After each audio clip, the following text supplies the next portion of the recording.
Siempre creí que criar a un hijo era como construir una casa con las propias manos, ladrillo por ladrillo, con sacrificio, amor y esperanza. Uno no espera nada a cambio, solo que, algún día, ese hijo mire hacia atrás y sienta orgullo de dónde vino. Pero mi hijo no miró hacia atrás. Me echó de su casa. Con mi ropa, mis recuerdos, y sin darme ni una explicación. Y si crees que esta historia termina con dolor, estás muy equivocado. Porque esa misma noche, cambié el rumbo de todo de una forma que él jamás imaginó.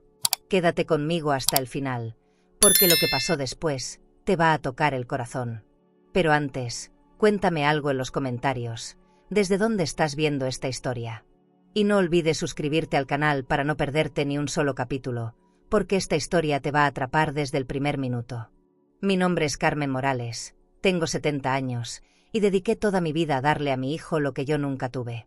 Fui empleada doméstica, cocinera, lavandera, pero, sobre todo, fui madre.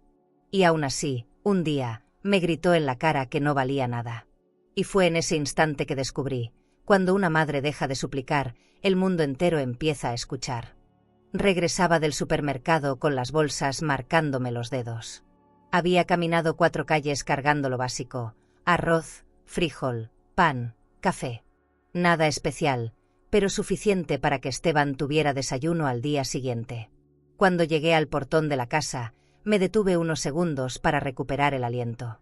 El sistema automático reconoció mi tarjeta y se abrió con ese sonido elegante que siempre me pareció exagerado. Entré sin hacer ruido.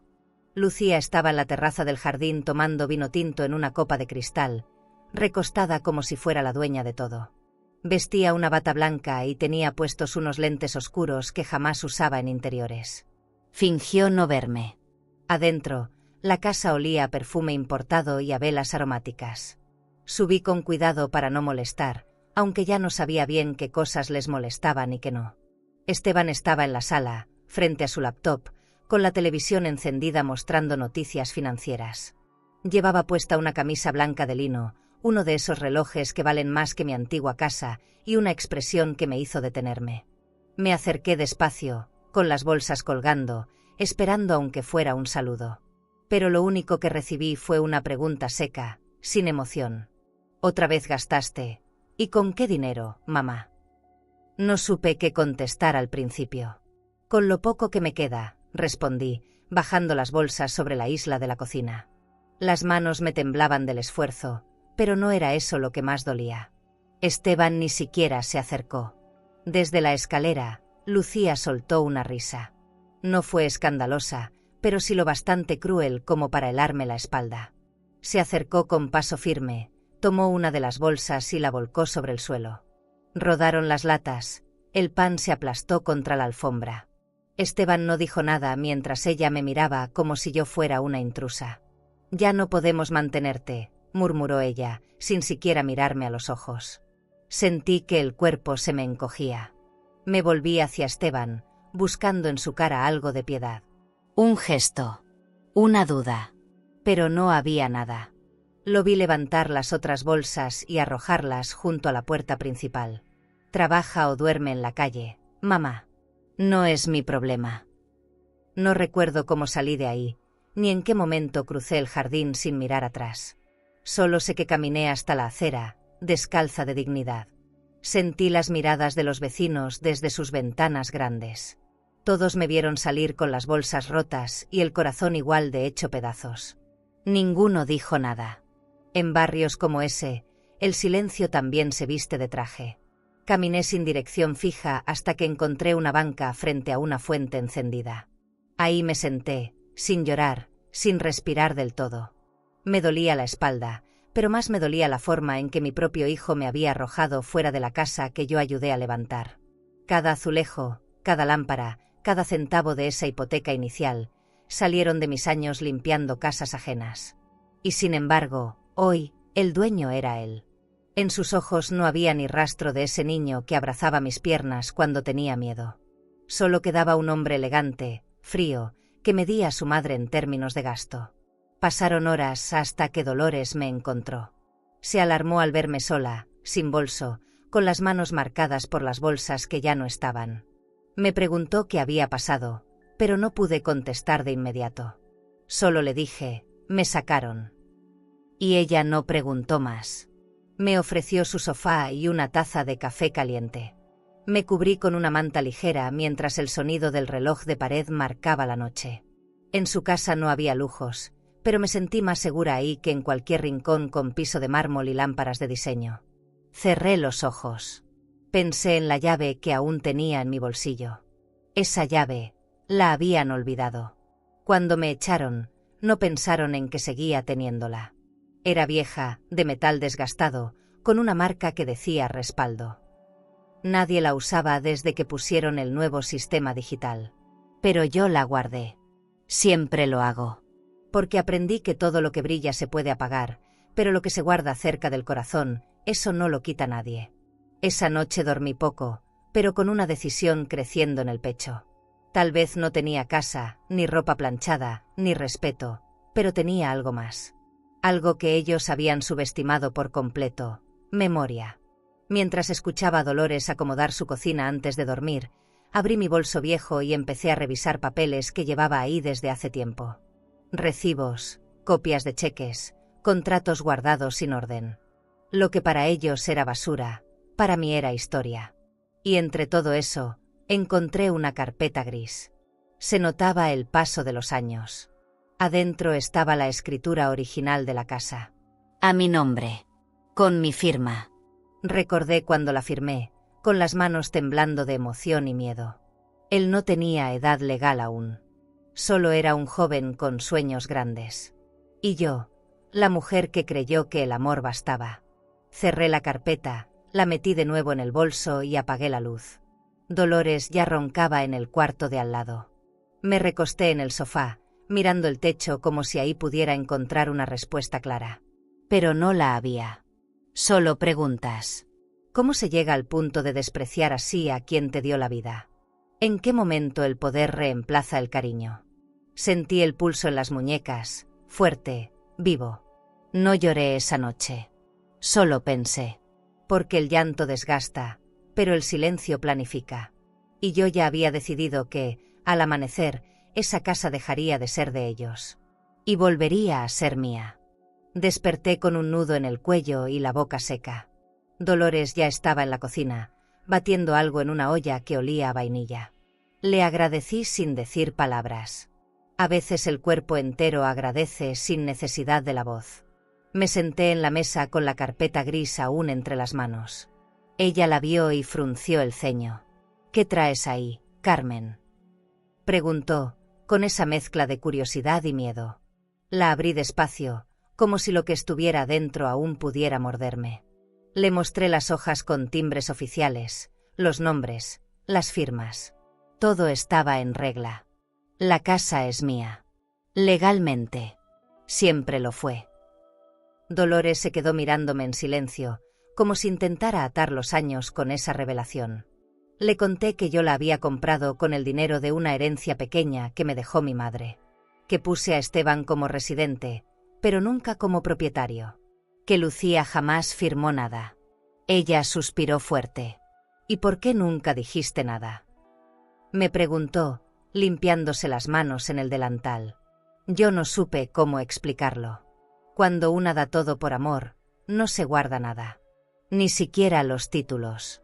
Me había convertido en una espectadora de mi propia casa, y hasta ahora me daba cuenta del tamaño del error. Busqué dentro de mi bolso viejo la copia de la cuenta conjunta que abrimos cuando Esteban comenzó su primer negocio. Era un restaurante de comida fusión, lleno de luces tenues, música ambiental y camareros que hablaban inglés. Yo le presté mis ahorros con una sola condición: que aprendiera a administrarse. Jamás le exigí devolución. Pero esa cuenta, ese documento, seguía existiendo. Tenía acceso. Tenía derechos. Lo olvidaron porque pensaron que yo también había olvidado.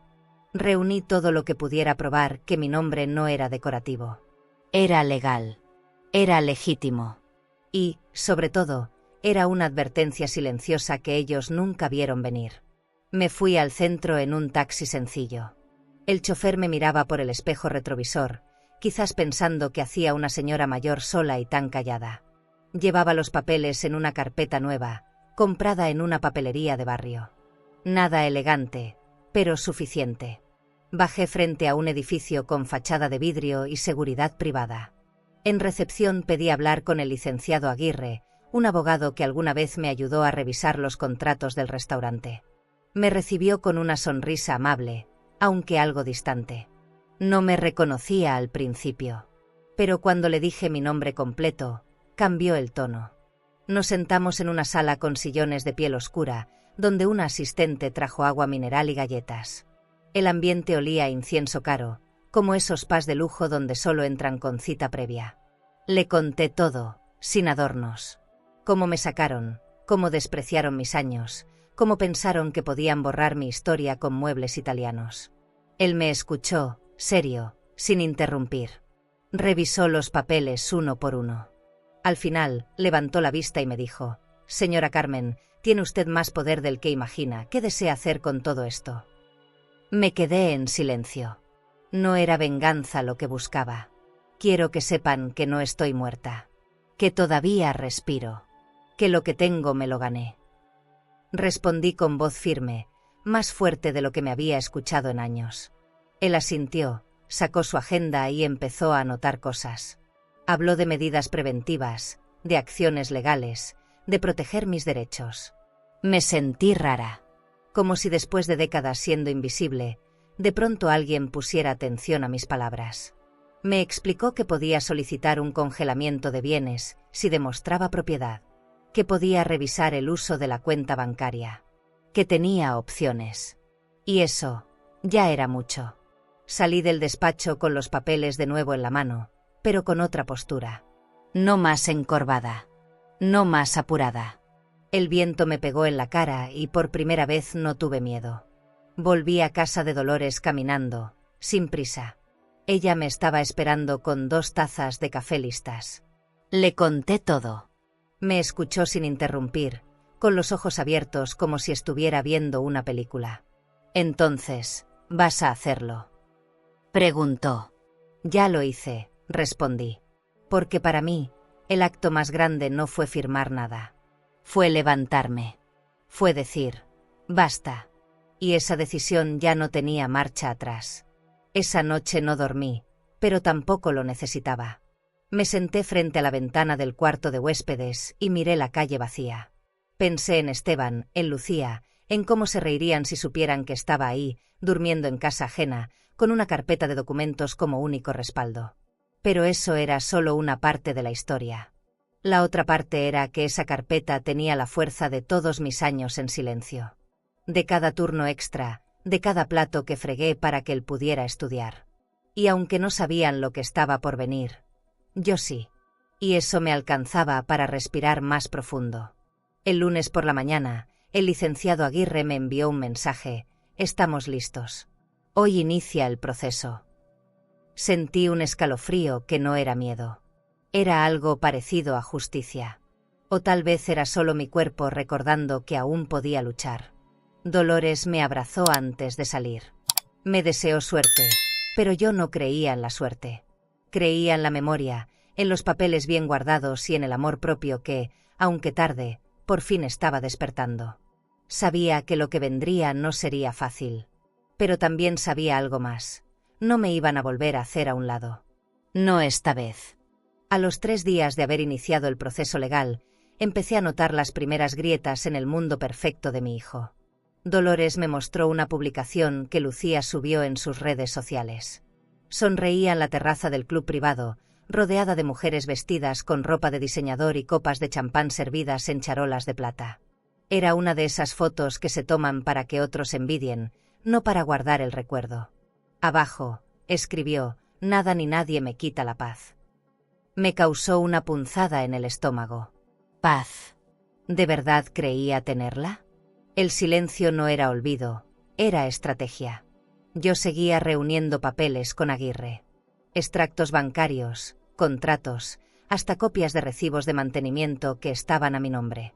Todo formaba parte de una historia más grande, una donde yo ya no era la señora invisible que cocinaba en silencio.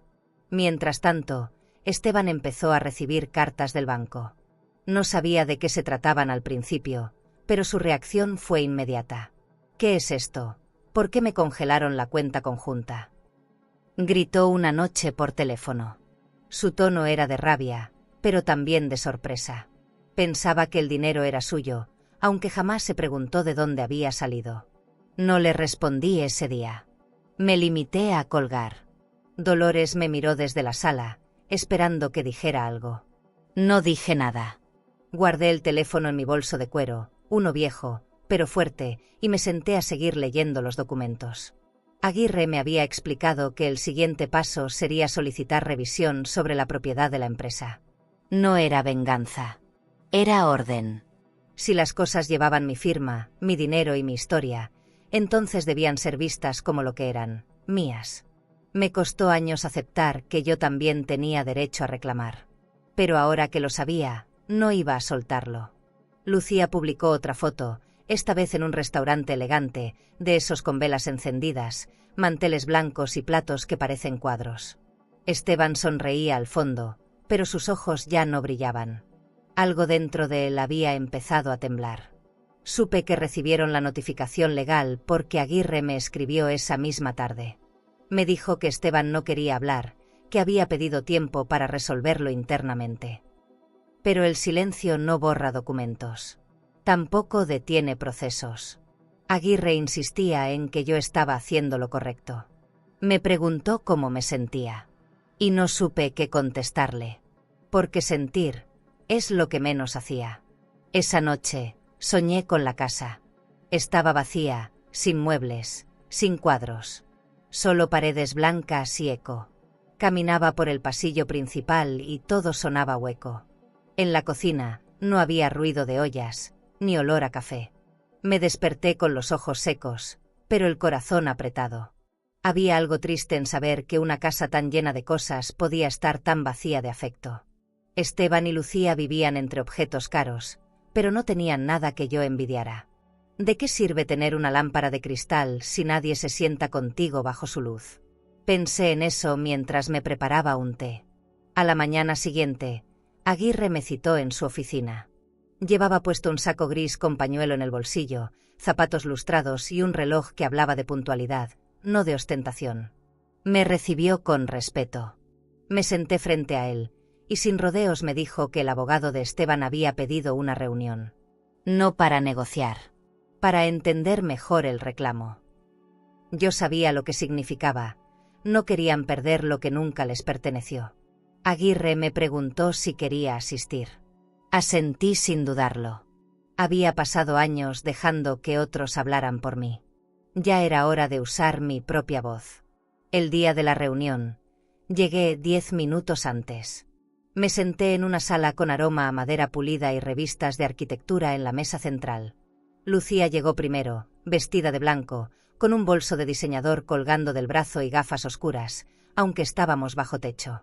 Esteban entró después. Venía serio, con el ceño fruncido y las manos en los bolsillos. No saludó. Aguirre me presentó como la propietaria registrada. El otro abogado parpadeó. Lucía se tensó. Esteban no dijo nada. Me limité a observar. No hacía falta gritar. El silencio, cuando es firme, pesa más que cualquier discurso.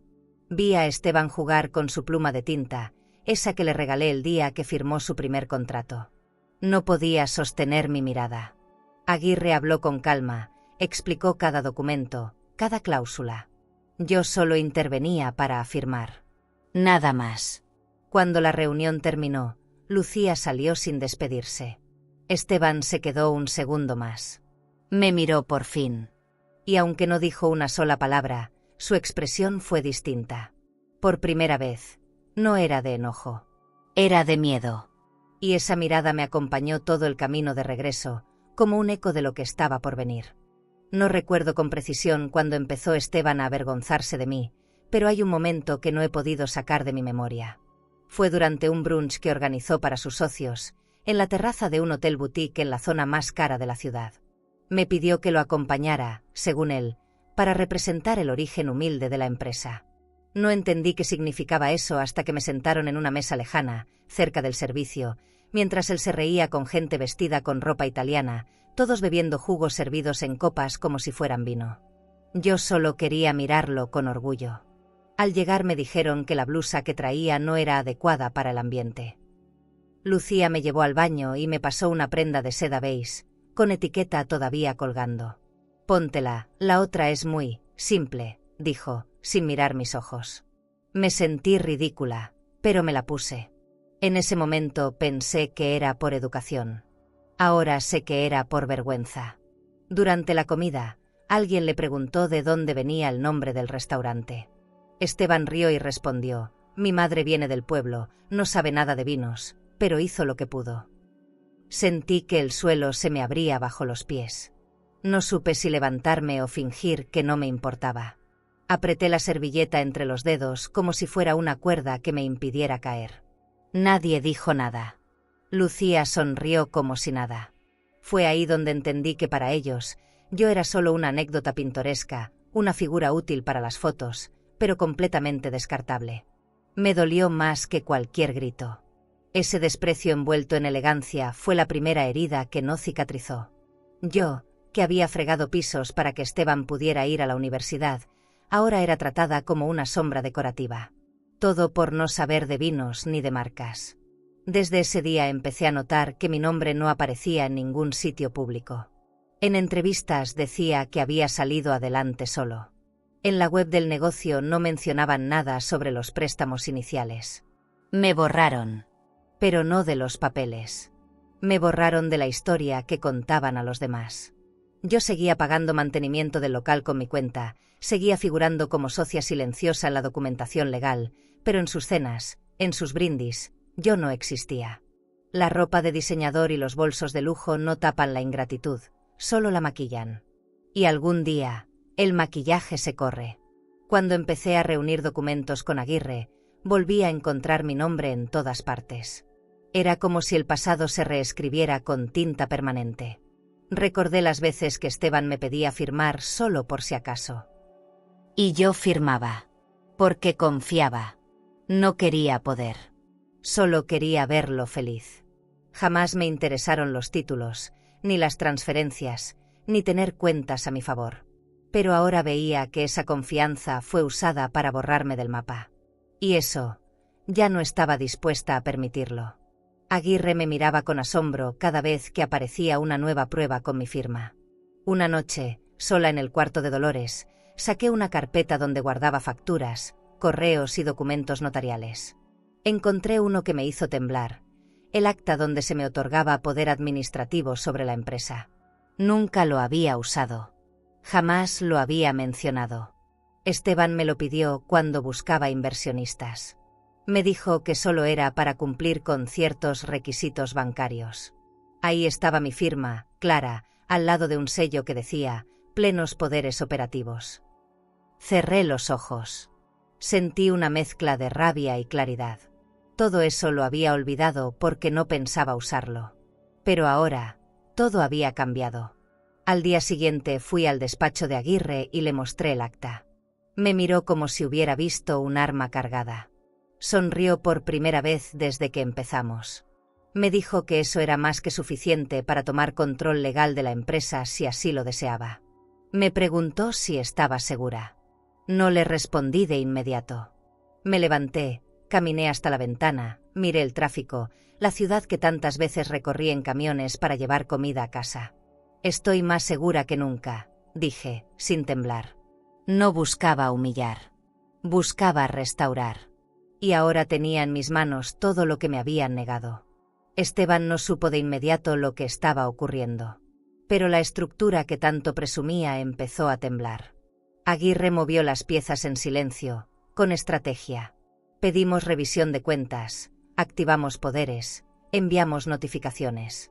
Mientras ellos seguían tomándose fotos en su jardín con piscina y muebles importados, yo recuperaba terreno.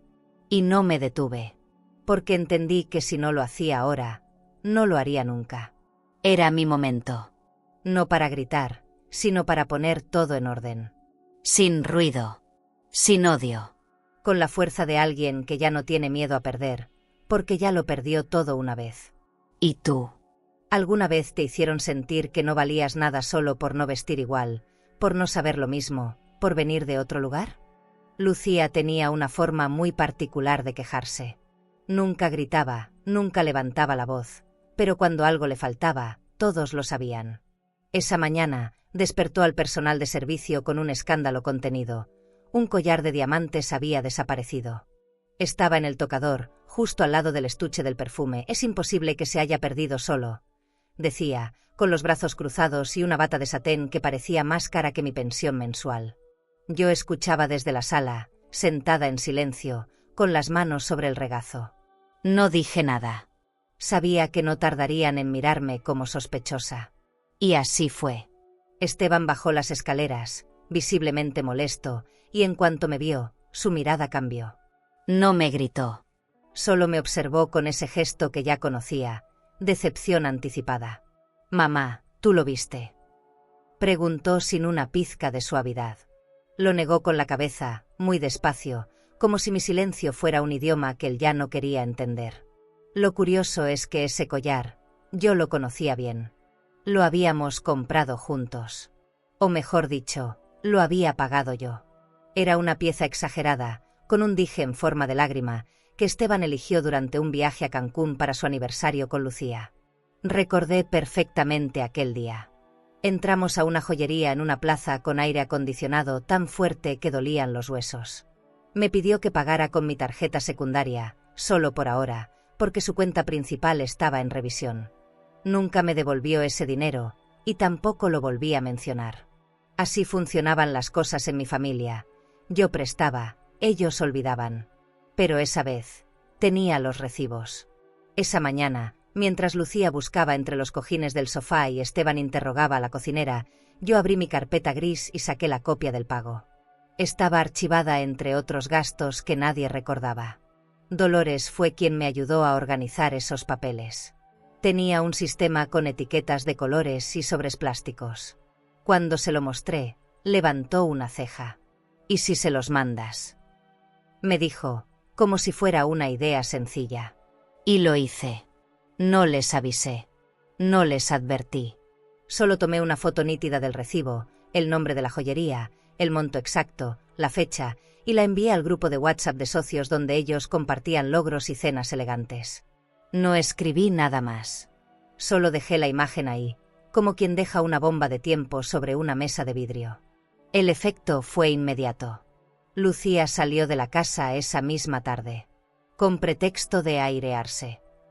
Se fue en uno de los autos que estaban a mi nombre.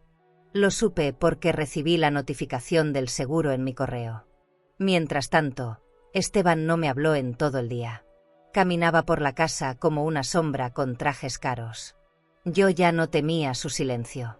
Lo conocía bien. Lo que antes me dolía, ahora me servía de escudo. Mientras él buscaba en su computadora y llamaba a la agencia de viajes para rastrear a Lucía, yo me servía un té y leía los movimientos bancarios que Aguirre me mandaba por correo cada tarde. Todo comenzaba a desmoronarse. Lo notaba en los pequeños detalles, en cómo Esteban evitaba abrir cartas, en cómo el servicio estaba cada vez más nervioso, en cómo los teléfonos sonaban con más frecuencia. Aguirre me advirtió que habría resistencia, que la elegancia externa no aguanta mucho cuando se toca el orgullo. Y tenía razón. Pero yo no estaba actuando por orgullo. Actuaba por algo más profundo, por memoria, por dignidad, por no seguir permitiendo que me borraran, que me usaran como respaldo y luego como estorbo. El collar no era el punto. El punto era lo que simbolizaba. Esa noche, mientras Esteban fumaba en la terraza, me senté frente al piano que nunca nadie tocaba. Apoyé los dedos sobre las teclas, aunque no sabía tocar. Escuché su respiración pesada desde afuera. Pensé en todo lo que habíamos compartido antes de que el dinero se convirtiera en medida de respeto. Yo le enseñé a atarse las agujetas. Lo cuidé cuando tuvo fiebre de adolescente. Guardé dibujos suyos como si fueran obras de arte. Pero eso ya no importaba. Me di cuenta en ese momento de que, por más que quisiera, el hijo que crié ya no era el hombre que tenía frente a mí. Dolores me llamó esa noche. Me preguntó si estaba bien. Le dije que sí, aunque no sabía si era verdad. Te estás moviendo con mucha fuerza, Carmen. Solo asegúrate de no perderte en el camino. Me lo dijo con voz de hermana. Yo entendí. No quería convertirme en una versión dura de lo que ellos fueron conmigo. No quería ser cruel. Solo quería poner límites. Y a veces, para poner límites, hay que incomodar. Guardé los documentos otra vez. Cerré la carpeta. No sabía lo que iba a pasar al día siguiente. Pero una cosa sí era segura. No iba a volver a quedarme callada. El correo me llegó con un encabezado dorado y elegante, gala anual de premiación a empresarios emergentes. Entre los invitados principales, aparecía el nombre de Esteban, con foto incluida. Lucía también figuraba como directora de imagen, aunque yo sabía que ese título era tan ficticio como sus intenciones. El evento sería en un hotel de 5 estrellas, con cena de 6 tiempos, barra libre y música en vivo. En la lista de patrocinadores reconocí marcas de autos de lujo, bancos internacionales y hasta una agencia de viajes que había usado para su luna de miel. Todo perfectamente cuidado. Todo perfectamente falso. No dudé. Le pedí a Aguirre que consiguiera 2 entradas, una para él, otra para mí. Me prestaron un vestido negro largo, sencillo, sin brillos. No necesitaba adornos. Ya no. Me peiné sola. Dolores me ayudó con un maquillaje suave y me prestó unas perlas que fueron de su madre. Cuando me vi en el espejo, no me reconocí del todo. Pero no por el cambio físico, sino por la fuerza en mi mirada. Llegamos temprano. El lugar olía a flores blancas, cera derretida y perfume importado. La alfombra era roja y gruesa. Las paredes, cubiertas de espejos que reflejaban una idea exagerada de éxito. Me senté en una de las mesas laterales. Aguirre me acompañó en silencio. No hacía falta hablar. Desde lejos, vi a Esteban saludando a empresarios con copas en la mano y a Lucía posando para las cámaras. Llevaba un vestido entallado con lentejuelas y su sonrisa era la misma de siempre, de quien cree que ya ganó. Cuando nos vio, se tensó. Esteban tardó unos segundos más. Disimuló bien, pero sus ojos lo delataron. El presentador anunció la cena. Los meseros desfilaron con platos diminutos en vajilla brillante. Yo no probé nada. Tenía el estómago lleno de pasado. Después del segundo brindis, llegó el momento de los reconocimientos. Subieron al escenario nombres que me sonaban vagamente. Hombres y mujeres que hablaban de innovación, crecimiento y visión. Luego mencionaron a Esteban. El aplauso fue fuerte. Subió con seguridad y al tomar el micrófono, agradeció a su equipo, a su esposa y al ejemplo de esfuerzo que lo inspiró. No dijo mi nombre. No me miró. Y esa omisión fue más ruidosa que cualquier discurso. Aguirre me pasó discretamente un sobre. Lo abrí. Dentro había la copia oficial del documento que me otorgaba autoridad legal total sobre la empresa. Me puse de pie sin apuro. Caminé hacia la zona del escenario con paso firme. Algunas personas me miraron con curiosidad. Nadie me detuvo. Cuando llegué al borde del estrado, lo llamé por su nombre. No grité. Solo lo dije con claridad. Esteban giró lentamente. Me miró como si hubiera visto un fantasma. «Mamá», murmuró. Le tendí el sobre sin temblar. Vine a devolver lo que me corresponde. Su rostro se desfiguró, pero no hizo ningún movimiento. La gente comenzó a susurrar. Nadie entendía del todo, pero todos sabían que algo acababa de romperse en 1000 pedazos. Volví a sentarme. Aguirre pidió la cuenta. No esperábamos el postre. Antes de salir, Lucía se acercó. «¿Qué estás haciendo? ¿Quieres arruinarnos la noche?», me dijo con la mandíbula apretada. «No. Quiero que aprendan que no se pisa a quien te dio el suelo», respondí, sin levantar la voz. Ella giró sobre sus tacones y se perdió entre la gente. Afuera, el aire nocturno me devolvió el aliento. El ruido de la fiesta se fue apagando detrás de mí. Dolores me llamó al rato, preguntando cómo había salido todo. «Como tenía que ser», le contesté. Y esa frase me supo a justicia. Esa misma noche, cuando llegamos al departamento, me quité los zapatos y me recosté en el sofá. Aguirre me dejó una carpeta con los siguientes pasos legales. La abrí con calma. Todo estaba encaminado. No había nada improvisado. Mientras leía, escuché los ruidos de la calle, un claxon, un perro, un vendedor nocturno. Todo eso me pareció más real que lo que había vivido horas antes. Las luces, los aplausos, el falso respeto. Pensé en lo diferente que es la admiración pública del respeto íntimo. Uno se finge, el otro se gana. Y ellos no habían ganado el mío. Entrar legalmente a la casa fue más raro de lo que imaginé. Ya no como la mamá de Esteban, sino como la dueña legítima. Llevaba conmigo una copia de la resolución y las llaves antiguas que aún servían para las cerraduras secundarias. Aguirre me acompañó, pero se quedó fuera. Dijo que algunas puertas es mejor cruzarlas sola. Abrí con cuidado, como si no quisiera despertarla. La casa estaba en silencio, pero no ese silencio tranquilo, era de esos que gritan. El aire estaba frío, pese al clima. No había nadie. Ni Lucía, ni Esteban. Solo los muebles brillando con luz artificial. Avancé por el pasillo largo que une la entrada con la sala principal.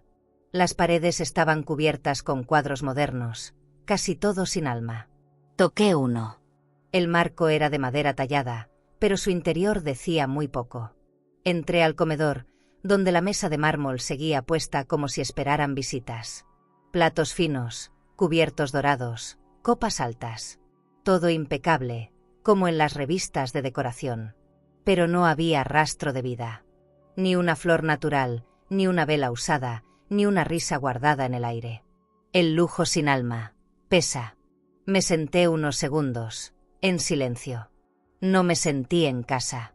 Subí las escaleras con lentitud. La alfombra del pasillo olía a perfume, a esa fragancia importada que Lucía usaba para aromatizar todo. Abajo de la superficie se notaba el desgaste. El tipo de desgaste que solo se ve cuando te acercas demasiado. Entré al vestidor. Era enorme. Zapatos alineados por color, bolsas de cuero con etiquetas aún puestas, perfumes organizados en una repisa con luz propia. Me sentí fuera de lugar, como si estuviera en una tienda donde nada me pertenece. Pero todo eso, cada pieza, había sido comprada desde una cuenta asociada a mi nombre. Ese era el detalle. Tomé uno de los frascos y lo olí. Era dulce, casi empalagoso. No recordaba haberlo visto antes. Seguí caminando hasta el dormitorio principal. La cama estaba tendida, con cojines alineados al milímetro. Las cortinas gruesas cubrían las ventanas de piso a techo. Me senté en la orilla, sin quitarme los zapatos. El colchón se hundió apenas. No era cansancio lo que sentía, era otra cosa. Tal vez era decepción. Tal vez era memoria. Miré alrededor, buscando algo que me dijera que ahí alguna vez hubo amor, familia, algo auténtico. No encontré nada. Solo decoración de catálogo. Sobre la mesita de noche había una libreta de cuero negro. No tenía candado. La abrí sin saber por qué. Eran notas. Palabras sueltas. Pensamientos. Reconocí la letra de Esteban. Al principio eran frases de trabajo, ideas para campañas. Luego, eran cosas distintas. No soy suficiente, ella no entiende, me ahogo, todo lo debo a alguien que me hace sentir pequeño. Leí en silencio, sin juzgar. No era venganza lo que sentía. Era una tristeza que no sabía bien dónde colocar. Él había escrito todo eso escondido entre sábanas de satén. Rodeado de lujos, se sentía vacío. Guardé la libreta en el cajón. No para ocultarla, sino para no aferrarme a lo que no me correspondía entender del todo. Bajé a la cocina. Abrí el refrigerador. Estaba casi vacío. Solo botellas de agua mineral, un tarro de mostaza cara y un pastel de chocolate sin abrir. No había comida real. Me pareció simbólico. El lugar tenía de todo, menos lo necesario. Cerré la puerta del refrigerador y suspiré. Toqué la encimera. Fría como todo lo demás. En esa casa no quedaba calor, ni historia, ni futuro. Solo una versión exagerada de lo que alguien creyó que era el éxito. Antes de salir, pasé por el cuarto que alguna vez fue de Esteban de niño. Había sido remodelado, claro. Ya no estaban los dibujos, ni los juguetes, ni las fotos. Todo se había convertido en un gimnasio minimalista con pesas metálicas, tapete antideslizante y un espejo de cuerpo entero. Pero en un rincón, tapado con una manta, vi un baúl de madera. Lo abrí. Dentro había algunos cuadernos escolares, una camiseta de fútbol vieja y un marco con nuestra foto. Yo sonreía. Él tenía unos 8 años. La imagen estaba doblada, como si hubiera querido ocultarla, pero no destruirla. Me quedé mirándola un rato. Al salir, cerré la puerta con calma. Aguirre me preguntó si quería proceder con la toma de posesión total. Le dije que sí, pero no por lo material. No por la casa, ni por los muebles, sino porque necesitaba volver a recuperar lo que alguna vez fue mío. Aunque ya no me interesara vivir ahí, necesitaba cerrarlo. Como quien cierra un libro después de leerlo todo. Sabía que lo que venía no iba a gustarle a Esteban, pero tampoco podía seguir viviendo con miedo de incomodarlo. Esa etapa se acabó. Y lo que sigue, no se trata de él. Se trata de mí. Nunca había usado las cámaras de seguridad instaladas en la casa. Fue Esteban quien las puso, con sensores de movimiento, acceso remoto y respaldo en la nube. Al principio, me parecía exagerado, pero lo dejé pasar como tantas otras cosas. Después de la gala, mientras organizaba documentos, recordé que aún tenía el acceso al sistema desde mi celular. Ingresé sin expectativas. Solo quería revisar la entrada principal para confirmar que Lucía había salido con el auto registrado a mi nombre. Pero me equivoqué. Vi mucho más de lo que buscaba. En la pantalla apareció una escena que no tenía explicación. Era la zona de la piscina, una tarde cualquiera. Lucía estaba ahí, con otro hombre. No era Esteban. Llevaba un traje de baño color vino, un pareo de seda y una copa de vino blanco. Él se acercó por detrás, la abrazó sin reservas. Ella no lo apartó. Sonrió. Se besaron como si fuera rutina. Mi cuerpo se quedó inmóvil. No era rabia lo que sentí, fue una mezcla de sorpresa y confirmación. Lo conocía. Era el asesor financiero que años atrás me había negado un préstamo cuando intenté abrir una cafetería. El mismo que me dijo, sin mirar a los ojos, que yo no calificaba. Pausé el vídeo y volví a reproducirlo, buscando alguna otra explicación. No la había. Lucía tenía un amante y lo traía a mi casa. A esa casa que yo ayudé a pagar, que ahora reclamaba como mía. Por primera vez, sentí que no estaba luchando contra dos personas, sino contra un sistema entero que había aprendido a mentir sin culpa. Volví a ver las imágenes con detalle. En el fondo se veían los muebles del jardín, sillones blancos con cojines turquesa, lámparas solares importadas, una sombrilla que costó más que mi primer carro. Todo parecía parte de una postal de revista. Pero era una farsa. Decidí no decir nada de inmediato. No por miedo, sino por estrategia. La caída de Esteban ya estaba en marcha. Esto era otro nivel. Le envié el vídeo a Aguirre con un mensaje breve. Esto podría ser útil. No preguntó nada. Solo respondió, lo guardaremos para el momento correcto. Esa noche, me senté a escribir en un cuaderno que tenía guardado desde hace años. Comencé a poner en palabras lo que había callado durante tanto tiempo. No sobre el engaño, sino sobre cómo llegué a acostumbrarme a ser invisible. Porque antes de ser traicionada por ellos, me traicioné yo, muchas veces. Dolores me escuchaba en silencio cuando le conté. No hizo comentarios. Solo me sirvió café y me acarició la mano. Todo lo que estás haciendo, no lo estás haciendo por venganza, ¿verdad? Me preguntó sin acusarme. No. Lo hago para que no crean que pueden seguir haciéndolo. Me respondió con una sonrisa cansada. Sabía de lo que hablaba. Ella también había sido silenciada por años, aunque su historia fuera distinta. Esa noche, entendí que lo que estaba pasando no era solo mío. Era de muchas. De todas. Y eso me dio fuerzas para no retroceder. A la mañana siguiente, Lucía subió una historia a sus redes desde un spa de lujo. Masaje con piedras calientes, música relajante, frase motivadora. Fingía paz. Me pregunté cómo alguien podía vivir con tanta seguridad mientras arrastraba tanta mentira. Esteban, en cambio, no publicó nada. Su cuenta llevaba días en silencio. La empresa también. Aguirre me informó que habían recibido la solicitud para revisar el uso de fondos de las cuentas conjuntas. Esteban seguía sin responder formalmente.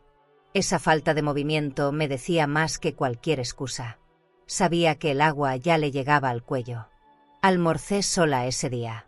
Preparé una sopa sencilla, con verduras frescas. Comí en silencio, viendo por la ventana de la cocina de Dolores, que aunque era pequeña, dejaba pasar mucha luz. Me sentí en paz por unos minutos. No por lo que estaba logrando, sino por lo que estaba soltando. Ya no me dolía no tener el cariño de mi hijo. Me dolía que él no lo tuviera por nadie. Que viviera rodeado de cosas, pero sin raíces. Y eso, pensé, no se arregla con herencias ni con abogados. Esa pobreza interna es la más difícil de curar.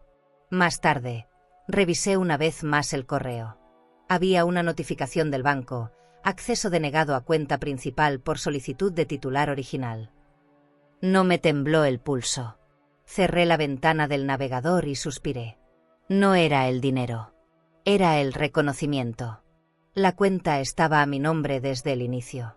Ahora solo había recordado ejercer ese derecho. Me recosté un momento en el sillón y cerré los ojos. El cuerpo me pedía descanso. Pero por dentro sentía algo nuevo. Algo parecido a poder. Y entendí que el siguiente movimiento ya no dependía de ellos. Me tocaba decidir a mí. ¿Y tú? ¿Has sentido alguna vez que te usaron, que fingieron quererte mientras armaban una vida a tus espaldas? Los primeros síntomas de su derrumbe no fueron escandalosos. Fueron silenciosos. Aguirre me lo había dicho, los imperios que se construyen sobre el orgullo se caen sin hacer ruido, como un cristal agrietado. Esteban dejó de aparecer en las juntas. No respondía mensajes. Canceló una entrevista que tenía pactada con una revista de negocios. El mundo que antes lo perseguía para conocer su historia, ahora lo ignoraba en cuanto olían el rumor de que algo andaba mal. Las cuentas de la empresa empezaron a tener movimientos inusuales. Aguirre los rastreó con paciencia quirúrgica. Estaban vendiendo activos. Desesperados por liquidez. El primero en llamar fue su contador. No a mí directamente, sino a través de la firma que nos representaba. Quería entender qué estaba pasando con la propiedad de los bienes, con los accesos, con las firmas bloqueadas. Aguirre fue claro, todo se estaba revisando conforme a derecho. Yo no tenía intención de dejarlo sin nada. Solo estaba reclamando lo que me correspondía. Pero al parecer, lo que me correspondía era casi todo. Eso no fue culpa mía. Fue la consecuencia de años firmando cosas por confianza, cosas que Esteban nunca creyó que yo volvería a mirar. Dolores me observaba con más atención en esos días. No me decía nada, pero notaba cómo me detenía más tiempo frente a la ventana, cómo caminaba más despacio por la sala, cómo me quedaba en silencio cuando sonaba el teléfono y veía el nombre de Esteban. No le contestaba. No porque no quisiera hablarle, sino porque no tenía claro qué decirle. Él solo llamaba cuando se sentía en peligro. No era amor lo que lo empujaba a buscarme. Era miedo. Miedo a perder ese estilo de vida que se volvió su identidad.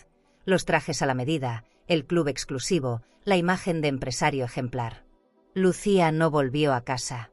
Supuse que estaba con su amante, o simplemente se había largado para no afrontar el incendio que ayudó a provocar. Su Instagram seguía activo, pero ya no publicaba cenas ni viajes.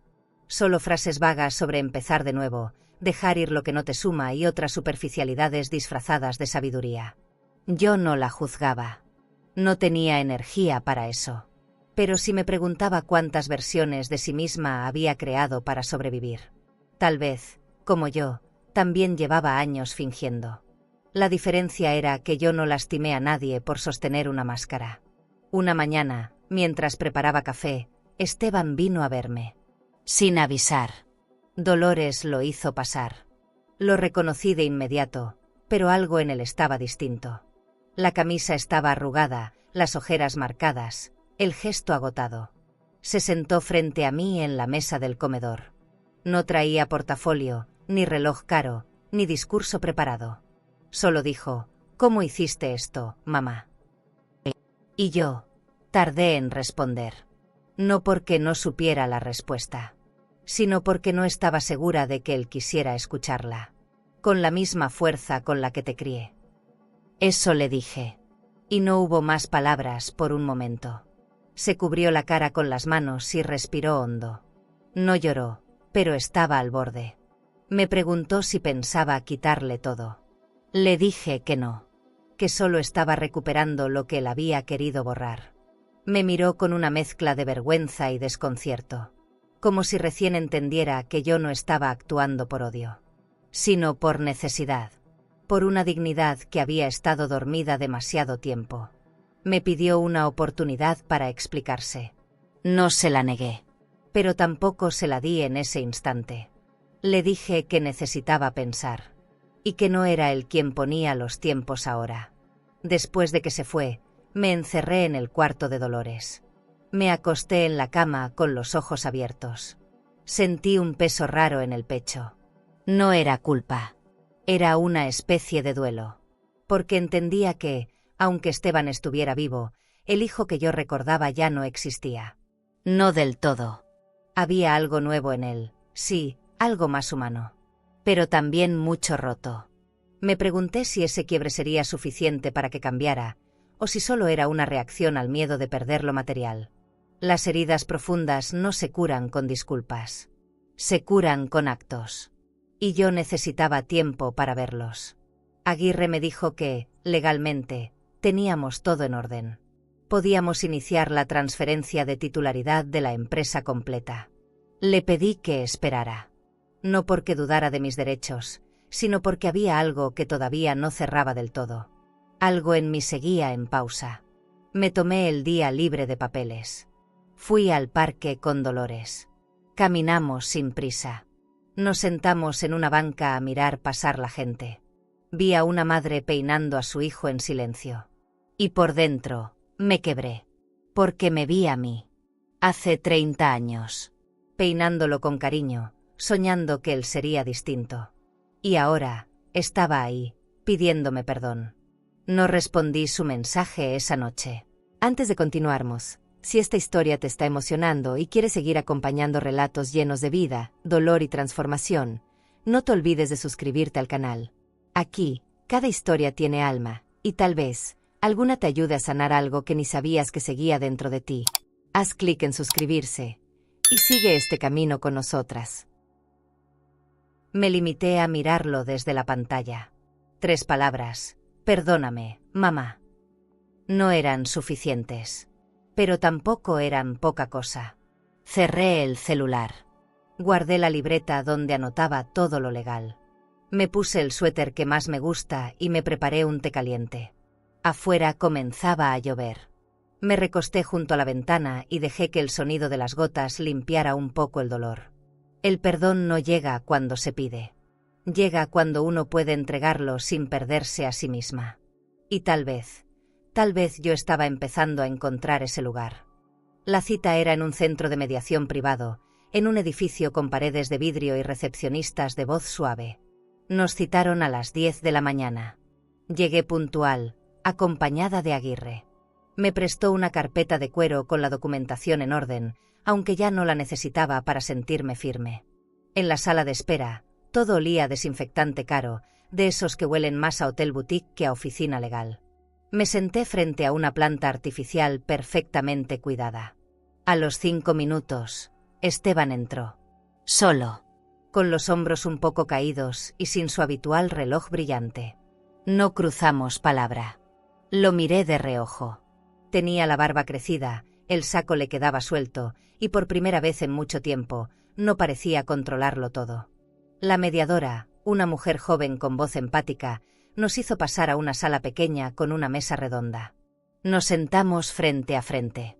En la primera parte de la sesión, se habló de los documentos, de la titularidad, de las cuentas bloqueadas, del acceso a los bienes. Yo escuché todo en silencio. Aguirre respondía con la calma de quien ya había preparado cada paso. Esteban, por su parte, parecía no tener defensa. Solo culpa. Llegado el momento, la mediadora preguntó si alguno de los dos tenía algo más que quisiera expresar. Esteban bajó la mirada. Se tomó unos segundos. Luego me miró. Sé que fallé, dijo, con la voz entrecortada. No fue solo el dinero. Fui yo. No supe separar el éxito del abandono. Te fallé como hijo. No lloró, pero sus ojos estaban al borde.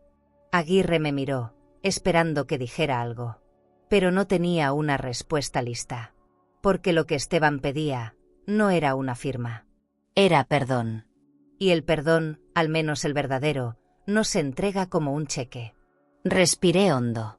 Apoyé las manos sobre la carpeta, sin abrirla. Cuando me echaste de mi casa, no rompiste una puerta. Rompiste algo adentro de mí. Y eso no se arregla con palabras, le dije. Él asintió. No discutió. La mediadora cerró su cuaderno y nos dio espacio. No había resolución escrita que arreglara lo que nosotros habíamos dañado con los años. Al salir, sentí una mezcla de alivio y tristeza. No había sido una victoria. Fue una pausa. El tipo de pausa que uno necesita para poder decidir si va a reconstruir o soltar definitivamente.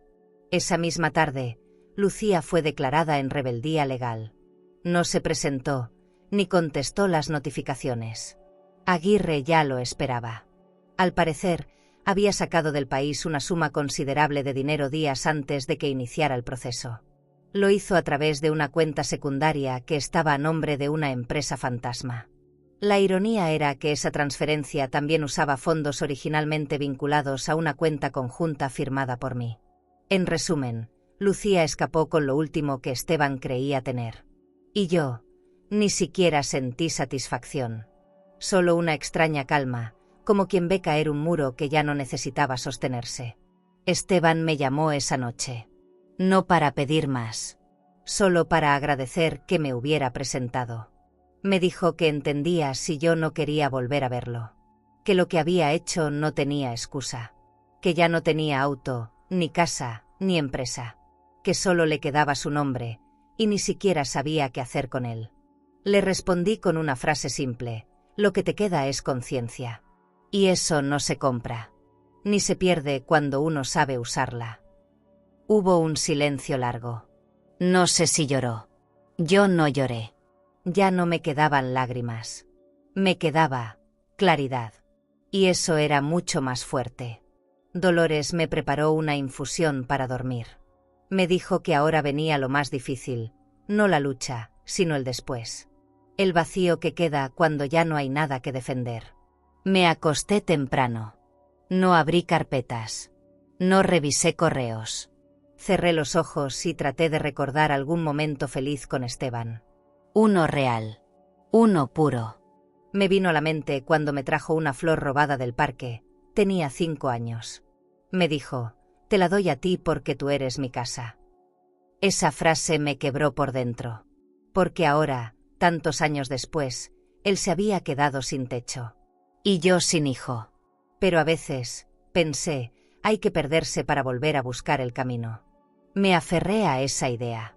No porque lo justificara, sino porque me ayudaba a no endurecerme del todo. La justicia estaba hecha. El daño también. Solo quedaba el espacio donde uno decide si va a dejar que la herida se infecte o si va a permitir que cicatrice. No tenía prisa. El tiempo ya no me apuraba. Esa noche dormí sin sueños. Y al día siguiente me desperté con una sola intención: no repetir el pasado. Sabía que el momento de abrir nuevas puertas estaba cerca. Y esta vez, yo elegiría cuál cruzar. A los pocos días de la mediación, mi nombre apareció en los medios. No como víctima. No como una pobre mujer mayor traicionada por su hijo. Aparecí como titular: empresaria de 70 años recupera empresa familiar tras años de abuso financiero. La nota venía acompañada de una foto mía saliendo de la firma de abogados, vestida de beige, con una expresión serena. Yo no había convocado a la prensa. Fue alguna filtración interna, quizá de alguien que no imaginó que la historia se daría vuelta. En la nota, me llamaban la mujer de la carpeta gris. Me causó risa. A partir de ahí, empezaron las llamadas. Primero de radios locales, luego de un par de canales de televisión. Una periodista joven, con voz cálida y muy bien informada, me pidió una entrevista para un especial sobre mujeres mayores que habían sido invisibilizadas dentro de sus propias familias. Dudé. Nunca quise figurar. Pero Aguirre me animó. Esta es tu historia, Carmen. Si no la cuentas tú, otros lo harán mal. Acepté con condiciones. Nada de escándalos, nada de culpas explícitas. Quería contar lo que había vivido, pero desde el fondo, no desde el morbo. Desde la dignidad. Me llevaron a un estudio con luz tenue, música suave de fondo y una sala ambientada como si fuera el living de una casa elegante. Me ofrecieron agua mineral con rodajas de pepino y me preguntaron si necesitaba maquillaje. Les dije que no. La periodista se sentó frente a mí y comenzó con una frase simple. ¿Quién es Carmen Morales? Me quedé en silencio unos segundos. Respondí con calma. Soy una mujer que olvidó su voz por amor, pero que un día se la volvió a encontrar. Y de ahí, la conversación fluyó como nunca imaginé. Me escuchaban. Realmente me escuchaban. Hablé de mi infancia, del trabajo en casas ajenas, de las madrugadas con frío, de los días que no me alcanzaba para un taxi. Hablé también del orgullo que sentí cuando Esteban se graduó. Y de la tristeza muda que me empezó a invadir cuando dejó de mirarme como su madre, y me trató como un gasto. No necesitaba exagerar nada. Los silencios, las pausas, los detalles hablaban solos. La periodista me tomó de la mano al final. Sus ojos estaban rojos. Me dijo que necesitaba escuchar una historia así. Me abrazó con respeto. Me pidió permiso para titular la entrevista, el lujo más grande, la dignidad. Al día siguiente, la nota se volvió viral. Recibí mensajes de mujeres de todas las edades. Algunas me decían que se sentían vistas por primera vez. Otras me contaban sus propias historias de abandono, de desprecio, de años calladas. Yo las leía una por una. No respondía a todas, pero las sentía cerca. Me di cuenta de que no era solo mi historia. Era la historia de muchas. Y eso me dio más paz que cualquier cuenta de banco. No era fama lo que estaba viviendo. Era validación. Algo que nunca había buscado, pero que ahora me llegaba como un regalo tardío, pero justo. Esteban me llamó también. Me dijo que había visto la entrevista. Que no me reconoció al principio. Que había algo en mi voz que le dolía. No me pidió explicaciones. Solo dijo, nunca pensé que fueras tan fuerte. Respondí, nunca me diste espacio para mostrarlo. No fue una conversación larga, pero sí necesaria. Me colgó con un, te escuché, de verdad. Y con eso me bastó, porque por primera vez, no era yo quien tocaba la puerta. Era él quien la dejaba entreabierta.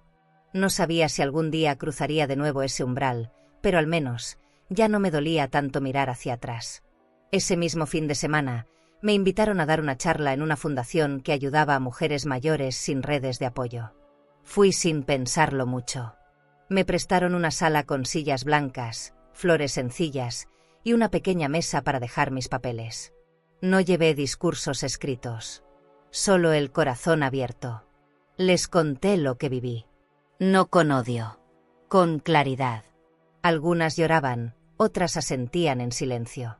Al final, una mujer se me acercó y me dijo, «Usted me hizo recordar que todavía tengo voz». Me temblaron las piernas. Me abracé a ella como si nos conociéramos de siempre. Al volver a casa de Dolores, abrí la laptop y vi que tenía varios correos más. Uno me llamó la atención. Venía de una editorial. Me ofrecían escribir mi historia en un libro. Decían que sería una memoria inspiradora para mujeres reales. Cerré el correo sin responder. No porque no me interesara, sino porque necesitaba pensar. ¿Estaba lista para eso? ¿Para revivirlo todo palabra por palabra? Tal vez sí, tal vez no. Pero esa noche, sentí algo nuevo. Por primera vez en mucho tiempo, no me debía nada. Ni a mí, ni a nadie. Y eso, entendí, también era un tipo de libertad. Volví a la casa sola. Esta vez sin abogado, sin periodista, sin aviso previo. Entré con la llave antigua, la que todavía llevaba colgada en un llavero de cuero agrietado que Esteban me regaló cuando era niño. El portón abrió sin resistencia. Caminé por el pasillo largo, donde la luz del sol entraba a medias por las persianas cerradas. El silencio ya no pesaba. Solo estaba ahí, como una presencia educada que no interrumpe. La casa olía a encierro, a perfume rancio, a aire sin vida. Los muebles seguían en su sitio, pero algo había cambiado. Yo ya no pertenecía a ese lugar. Me quité los zapatos al entrar al salón. Quise sentir el suelo frío bajo los pies. Era mármol claro, con vetas grises, el mismo que había elegido Lucía porque daba más estatus. Me senté en el sofá, miré alrededor y traté de encontrar algún recuerdo que me conmoviera. Pero no encontré ninguno. Todo lo que alguna vez fue mío había sido cubierto por capas de ostentación. Alfombras caras, estatuas sin historia, candelabros de cristal importado. Pero ni una sola fotografía familiar. Ni una nota escrita a mano. Ni una risa guardada en los rincones. El lujo sin memoria. Era solo polvo brillante. Salí al jardín trasero. El césped estaba seco. Las plantas, olvidadas. Las macetas vacías, como si incluso las raíces hubieran renunciado a quedarse. Caminé hasta la fuente, esa que mandaron construir solo para tomarle fotos. Ya no funcionaba. El agua estaba estancada. Sentí un hueco en el estómago. No era tristeza. Era desilusión. Me arrodillé sobre la tierra y, sin pensarlo mucho, metí las manos en el suelo. Quise sentir algo real, algo que no fuera comprado con tarjeta de crédito. Y fue ahí, entre la tierra y el viento, que decidí hacer lo que nadie esperaba, dejar ir la casa. No necesitaba ese espacio para validar mi victoria. No me hacía falta demostrarle a nadie que tenía derecho. Ya lo sabía. Ya me lo había demostrado a mí misma. Volví adentro, subí las escaleras con calma y me detuve en la habitación principal. Abrí el closet. Las perchas estaban casi vacías. Algunas prendas olvidadas, varios pares de zapatos y una caja que reconocí de inmediato. Era mía. La abrí. Dentro había cartas que le escribía a Esteban cuando era niño. Dibujos. Recortes de sus logros. Fotos viejas. Me senté en la alfombra. Lloré en silencio. No por él. Por todo lo que dejé pasar. Pasé el resto de la tarde recorriendo la casa, despidiéndome de cada espacio como quien cierra una etapa con dignidad. Dejé la carpeta de documentos sobre la mesa del comedor, con una nota escrita a mano. Esta casa volverá a tener vida, pero no será con ustedes. Antes de salir, miré una última vez el espejo del pasillo. Me vi distinta. Más firme. Más mía. Cerré la puerta sin drama. Con paz. Afuera, el sol bajaba lento. El cielo tenía ese tono naranja que te obliga a respirar más hondo. Era hora de soltar. Y no lo hice con rabia. Lo hice con certeza. Esa misma semana doné la propiedad. Una fundación que acoge a mujeres mayores sin familia, sin hogar, sin historia reconocida. Me reuní con su directora en una cafetería sencilla. Le entregué las llaves, la escritura y una lista de ideas para el uso del espacio. Me escuchó con atención, con lágrimas en los ojos. Me dijo, esto va a cambiar vidas. Y yo solo respondí, eso es exactamente lo que quiero. No necesitaba homenajes, ni placas con mi nombre. Solo quería que ese lugar tuviera por fin una historia digna. Una historia donde las mujeres como yo no fueran borradas. Volví al departamento de Dolores con las manos vacías y el corazón liviano. No llevaba cajas, ni recuerdos, ni nada material. Pero por dentro, llevaba todo. Cada acto, cada decisión, cada paso que me costó levantarme del suelo. Dolores me recibió con una taza de té y un abrazo. No preguntó nada. Solo me dijo, hoy cerraste una puerta, ¿verdad? Asentí. Y la cerraste tú. No te la cerraron esta vez. Esa frase me llegó al centro del pecho. Porque era verdad. Esta vez, Yo decidí el final. Y ese poder, silencioso pero firme, no me lo podía quitar nadie. Me dormí temprano esa noche. Pero antes de cerrar los ojos, escribí en mi cuaderno una sola frase: la casa fue mía. Pero yo ya no necesito casa para sentirme en casa. No sabía lo que vendría. Solo sabía que no tenía miedo. Que todo lo que hiciera desde ese día en adelante, iba a hacerlo desde un lugar nuevo. Uno más fuerte. Más sereno. Más libre. Cerré el cuaderno. Apagué la luz. Y por primera vez en mucho tiempo, no soñé con lo que perdí. Soñé con lo que iba a sembrar. Y ese jardín no iba a estar vacío nunca más. ¿Y tú? ¿Te han hecho sentir que ya no tienes lugar en lo que ayudaste a construir? El apartamento no era grande, pero tenía lo justo. 2 habitaciones, una cocina abierta, un pequeño balcón con vista parcial al mar. Las cortinas eran de lino claro, las paredes de un blanco suave, y en cada rincón se respiraba algo que no había sentido en mucho tiempo: calma. Lo alquilé con mis propios medios, sin ayuda, sin asesoría, sin tener que justificar cada peso que gastaba. Era mío, aunque no me perteneciera en papel. Me bastaba saber que cada cosa que estaba ahí, estaba por decisión propia. No por necesidad, no por inercia, sino por voluntad. Y eso no tiene precio. La primera noche dormí sin ruidos ajenos. Sin tacones de lucía sobre los pisos de mármol, sin portazos, sin televisión encendida a volumen absurdo. Me desperté al amanecer, con la luz entrando apenas por las persianas. Me levanté, preparé café y lo tomé en una taza de cerámica que compré en un mercado local. Miré por la ventana. El mar no se veía completo, pero alcanzaba con saber que estaba ahí. Como un susurro constante que me recordaba que todo fluye, incluso el dolor. No tenía adornos caros, ni electrodomésticos de última generación. Pero tenía lo que nunca tuve en aquella casa: silencio y paz. Volví a cocinar para mí. Algo tan simple como preparar un arroz con verduras se convirtió en un ritual de regreso. Me serví en un solo plato, sin pretensiones, y lo disfruté en la mesa redonda junto a la ventana. Pensé en cuántos años pasé cocinando para otros, sin sentarme, sin probar lo que hacía. Siempre sirviendo. Siempre al pendiente. Esta vez, comí despacio, masticando con calma, sin prisa por levantar la mesa ni limpiar a toda velocidad. Era un acto pequeño, pero lleno de significado. La libertad también sabe a cebolla dorada, a sopa caliente, a comida sencilla hecha con amor propio. Decoré con lo mínimo. Un par de plantas, un espejo antiguo que encontré en una tienda de segunda mano y algunas fotografías que había recuperado de la caja de la casa anterior.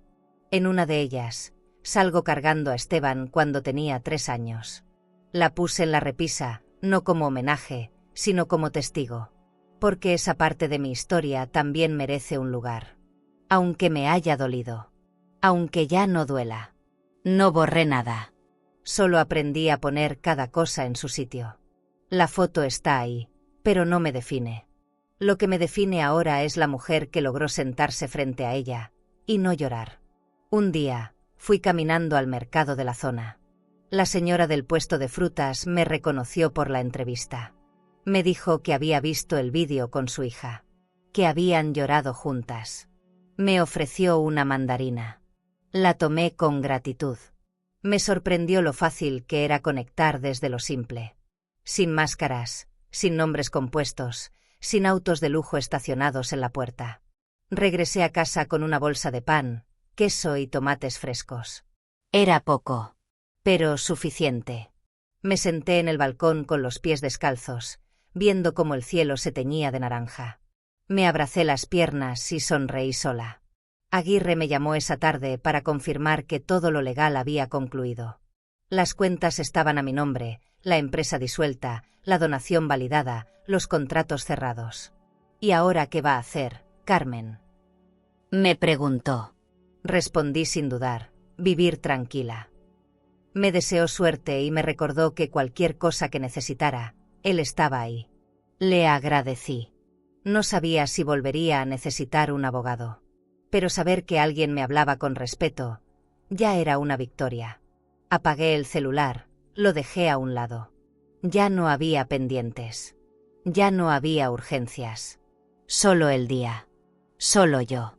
Empecé a escribir más seguido. No para publicarlo, ni para exponer mi vida. Solo para entenderla mejor. Compré una libreta con tapa azul y un bolígrafo que deslizara bien. Cada noche, anotaba algo. Un recuerdo, una emoción, una pregunta. No me censuraba.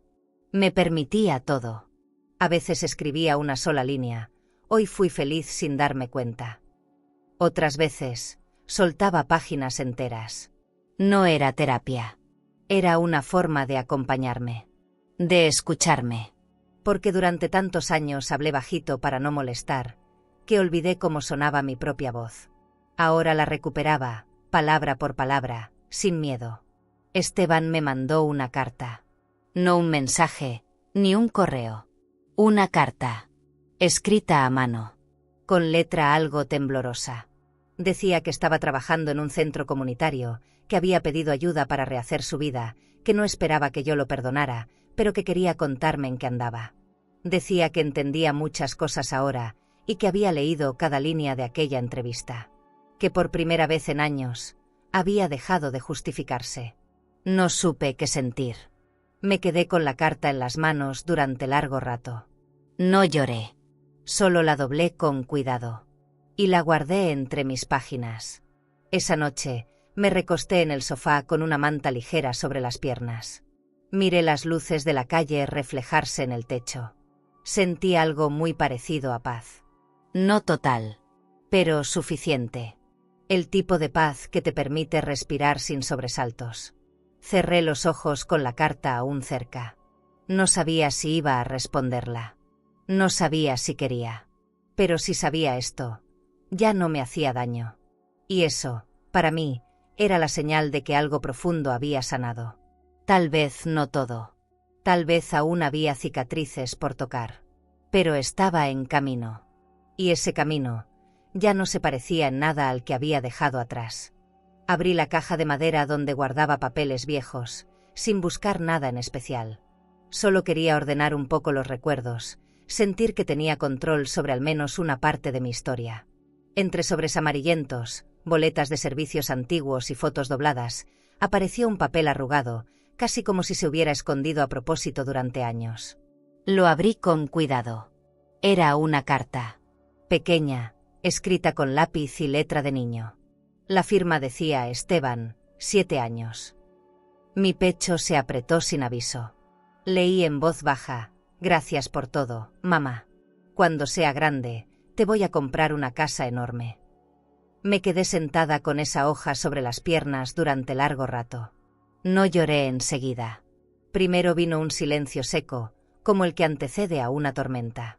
Después, la emoción me fue llenando los ojos de a poco, como si cada letra trazada por esas manos pequeñas hablara directamente con la parte de mí que todavía no entendía del todo cómo habíamos llegado a este punto.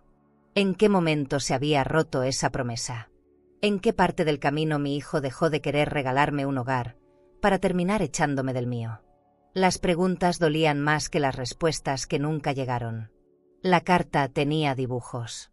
Un corazón, una casita con techo rojo, un sol sonriente. Todo hecho con crayones. Me imaginé a Esteban en su cuartito, con el uniforme del colegio y las manos sucias de marcador, escribiendo con ilusión. Él me quería. De eso no había duda. Alguna vez, me amó con todo lo que un hijo puede amar a su madre. Pero la vida, los años, el orgullo, el poder, fueron diluyendo ese amor hasta convertirlo en algo irreconocible. La herida no era solo su traición adulta. Era la distancia abismal entre ese niño que me escribía cartas y el hombre que un día me cerró la puerta. Me fui a la cocina. Preparé un té. Lo hice lento, como si cada paso ayudara a sostenerme. Apoyé la taza sobre la mesa y volví a leer la carta. Esta vez en voz alta, como si necesitara escucharme nombrando ese pasado que no se podía cambiar, pero sí mirar con otros ojos. Pensé en guardar la hoja otra vez, pero decidí pegarla con cinta al costado del refrigerador. No como símbolo de derrota, sino como recordatorio de que el amor existió, que no me lo inventé, que sí hubo un tiempo en el que Esteban soñaba con hacerme feliz. Y ese tiempo también era parte de mi verdad. Pasé el resto del día sin hablar con nadie. No porque estuviera triste, sino porque necesitaba digerir esa memoria. Es increíble cómo un pedazo de papel puede desenterrar tanto. No era nostalgia. Era duelo. Pero no del tipo que te tira al piso. Era el tipo que te deja sentada en silencio, con la mirada perdida y una sensación rara de aceptación. No todo se puede salvar. Pero tampoco todo se pierde.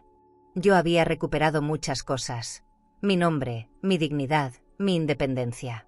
Lo único que todavía no sabía si iba a recuperar era ese vínculo. No el de sangre. El de alma. Me pregunté si él recordaba haber escrito esa carta. Si al menos tenía un vago recuerdo de ese día, de sus ganas sinceras de cuidarme. Tal vez sí. Tal vez no. Pero yo sí lo recordaba. Y eso me bastaba para no endurecerme del todo. No iba a idealizarlo.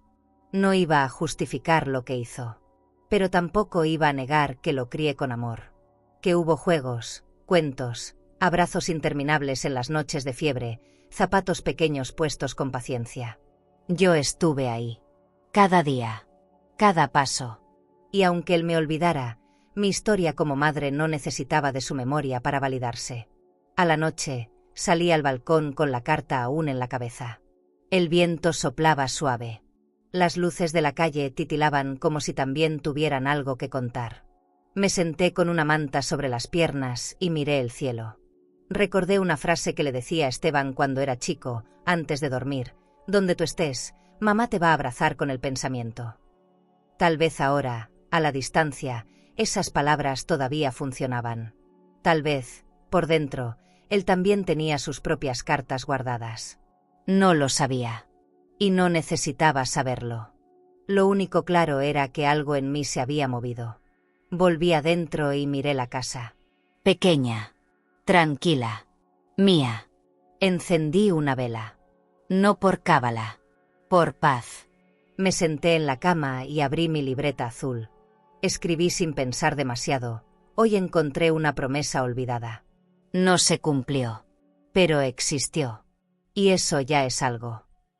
Cerré la libreta y apoyé la cabeza en la almohada. Dormí con la carta pegada al refrigerador, como una visita que no molesta. Como un eco suave que me decía que el amor, aunque se rompa, no desaparece. Solo cambia de forma. Y a veces, vuelve en tinta y papel. Mañana, tal vez, lo vería. Y no sabía qué iba a pasar. No planeé verlo. Fue una intuición. Algo en la carta que me envió me dejó con la sensación de que necesitaba cerrar ese ciclo con mis propios ojos. No por él. Por mí. Le escribí una nota breve y le pedí que nos viéramos en un café discreto, lejos de su antiguo mundo y del mío. Me respondió con un gracias sin adornos. Llegué 10 minutos antes. El lugar era pequeño, con mesas de madera y olor a pan recién horneado. Elegí una mesa junto a la ventana. Me pedí un té con limón. Y esperé.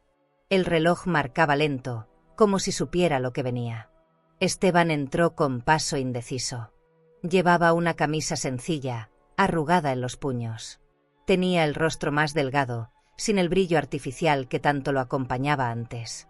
Sin perfume caro. Sin reloj de diseñador. Solo él. Con ojeras sinceras y una mirada que ya no desafiaba. Se sentó frente a mí sin decir una palabra. Por un momento, ninguno de los dos supo por dónde empezar. Y tal vez eso era lo más real que habíamos compartido en años.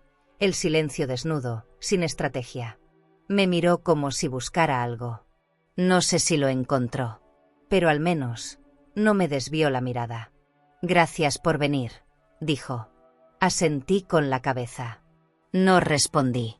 No porque estuviera enojada, sino porque había aprendido a no hablar antes de estar lista. Se quedó callado unos segundos, y luego soltó: ya no tengo nada. No lo dijo con pena. Lo dijo con un tono que mezclaba vergüenza y alivio. Como quien por fin deja de cargar un disfraz. Ni cuentas, ni autos, ni casa, ni nombre en ninguna puerta. Lo escuché sin interrumpir. Respiré hondo. Te queda algo mucho más difícil de conseguir, le dije. Conciencia. Apretó los labios. Bajó la mirada. Y por primera vez, no intentó defenderse. Me habló de su trabajo en la fundación, de cómo conoció mujeres que le recordaban cosas que quiso olvidar. De cómo, a veces, las ayudaba a llenar formularios, y ellas terminaban ayudándolo más a él. Dijo que lloraba seguido. Pero ya no por lástima. Por claridad. Me sorprendió su tono. No buscaba que yo lo salvara. Solo quería que supiera en qué andaba. No te pido que me perdones. Solo quería que lo supieras. Me dolió. No por sus palabras, sino por lo tarde que llegaron. Pero ya no necesitaba castigar. Solo observar. Y eso, ya era parte de mi paz. Saqué un sobre de mi bolso. Lo deslicé por la mesa. Él me miró, confundido. Lo abrió con manos torpes.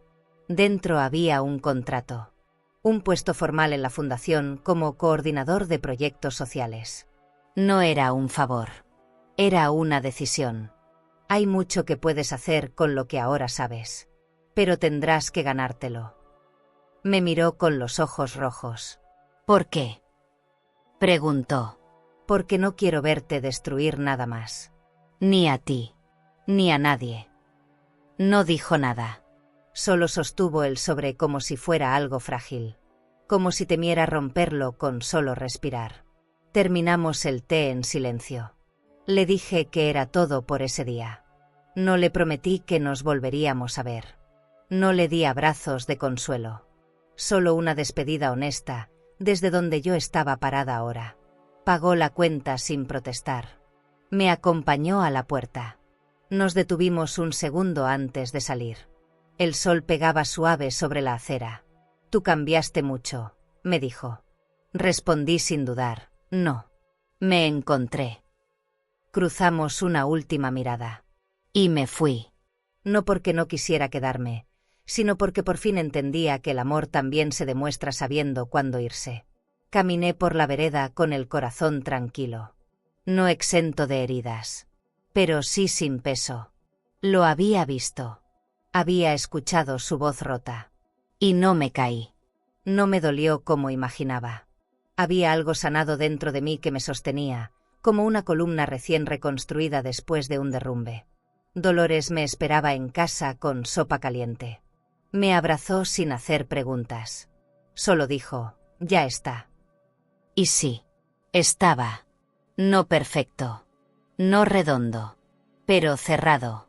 Esa noche me bañé sin prisa, me puse el pijama más cómodo que tenía, y dormí como quien deja las ventanas abiertas por fin, sin miedo a que entre la tormenta.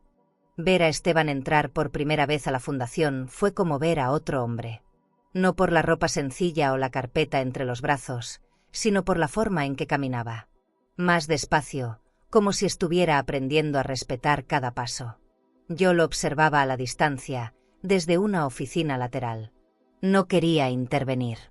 No quería que nadie lo tratara diferente por ser mi hijo. Ese era su primer día, y debía ganarse cada saludo. Lo vi acercarse a una mujer de cabello gris, sentada sola en el patio. Le habló con suavidad. Escuchó más de lo que dijo. Y sonrió. Una sonrisa sincera. Sin escudo. Los primeros días fueron duros para él. Escuchar tantas historias, tan parecidas a la nuestra, lo quebró por dentro. Me lo dijo una tarde mientras lavaba tazas en la cocina comunitaria. No sabía que había tanto dolor escondido en las esquinas. Asentí. No respondí. Algunas cosas no necesitan palabras.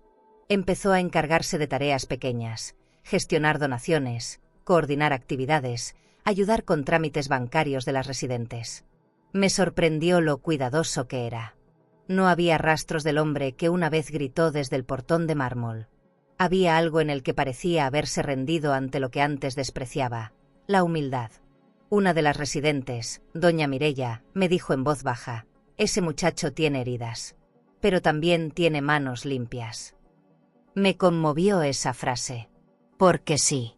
Esteban venía roto, pero venía limpio. Había dejado el ego en otro lugar. Ya no hablaba de propiedades, ni de cifras, ni de su nombre en placas de vidrio. Ahora preguntaba cómo estaban, si necesitaban algo, si querían contar una historia. Yo lo veía y no podía evitar pensar en el niño que me escribía cartas con crayones. Tal vez, en algún lugar de todo esto, él había encontrado una forma de volver. No a mí. A sí mismo. Empezó a llegar más temprano que todos. A veces lo encontraba barriendo el patio o regando las plantas. No lo hacía por mostrarse. Lo hacía porque entendía que esas tareas simples sostenían el alma del lugar. Un día, lo vi en una reunión con la directora, proponiendo un nuevo programa de apoyo para mujeres que habían sido desalojadas por sus propias familias. Hablaba con firmeza, con claridad, sin victimismo. Solo verdad. Yo no dije nada. Pero dentro de mí, algo se aflojaba. No era perdón inmediato. Era respeto. Y con eso, ya podíamos empezar de nuevo. Desde cero. Sin atajos. Un niño que venía con su abuela cada semana se le acercó una tarde. Esteban lo ayudaba a armar rompecabezas en el salón de actividades. «Tú pareces feliz, ¿verdad?», le dijo el niño. Esteban se quedó en silencio, lo miró con ternura y asintió. «Sí, pero es nuevo para mí». Ese momento lo vi desde lejos, sentada en el jardín, con una taza de café. Y sentí algo que no sentía hace mucho.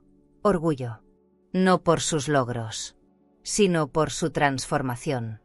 Había dejado de fingir fuerza y se había permitido sentir. Y eso, en este mundo, es mucho más valiente que cualquier cuenta bancaria. El personal de la fundación comenzó a integrarlo sin miedo. Él no hablaba de mí. Yo tampoco hablaba de él. Éramos dos personas trabajando en el mismo lugar, desde distintos rincones del alma. Pero había algo sagrado en ese silencio. Algo que tejía, sin apuro, una red nueva entre nosotros. Una red sin exigencias, sin etiquetas. Solo respeto. Una tarde se acercó a mi oficina con un cuaderno. Estoy escribiendo lo que veo aquí. No para publicar. Para recordar quién soy. Me lo tendió. No lo abrí. Solo puse mi mano sobre la suya y asentí. Hay gestos que valen más que 1000 reconciliaciones públicas. Me llamó la atención que, aunque tenía poco, empezó a desprenderse de más.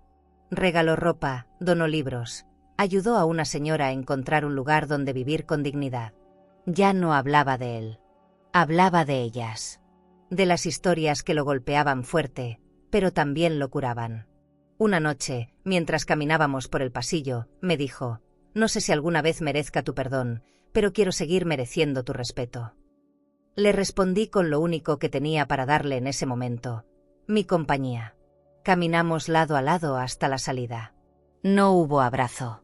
No hacía falta. Había presencia. Había cuidado. Volví a casa con el corazón sereno. No porque todo estuviera resuelto, sino porque ya no necesitaba que lo estuviera. Algunas historias no tienen final perfecto, pero sí pueden tener nuevos comienzos. Me senté en el sillón, con los pies sobre el descanso y una manta liviana sobre las piernas. Miré por la ventana. Las luces lejanas titilaban como si quisieran contarme algo. Cerré los ojos por un momento. Respiré hondo. Y me dije en silencio: no estoy donde imaginé, pero estoy justo donde necesito estar. Mañana sería un día importante. Muy importante. Y no lo enfrentaría sola. Me desperté antes que el sol.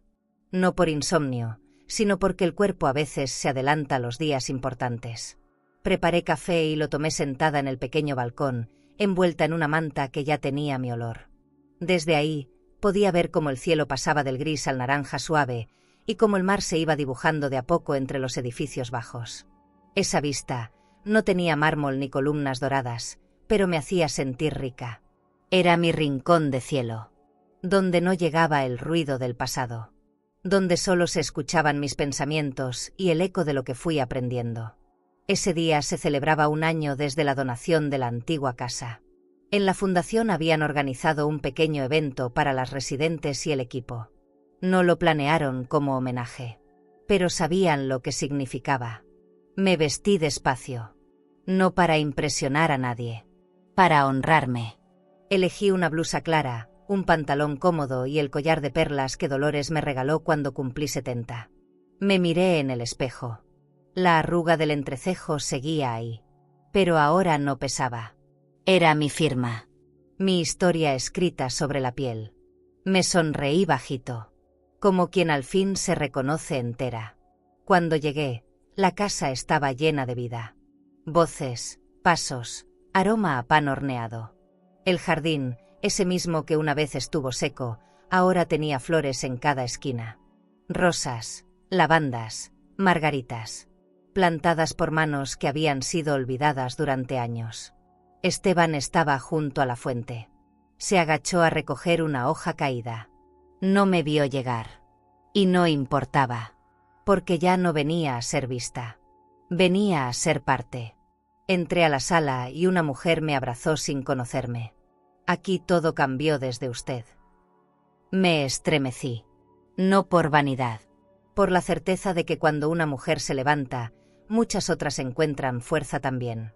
Durante el almuerzo, me senté con 3 señoras nuevas. Compartimos sopa caliente, tortillas hechas en casa y un pastel sencillo pero sabroso. Ellas reían, contaban anécdotas, se tocaban las manos con afecto. Me sentí entre hermanas. No hablaban de lo que perdieron. Hablaban de lo que venía. De los talleres que querían hacer, del club de lectura, del paseo al mar que estaban organizando. Les conté que alguna vez viví muy cerca de la orilla. Y una de ellas me dijo, el mar siempre vuelve, igual que la dignidad. Esa frase se me clavó hondo. Porque sí. Había vuelto. Tal vez más lenta, pero más fuerte.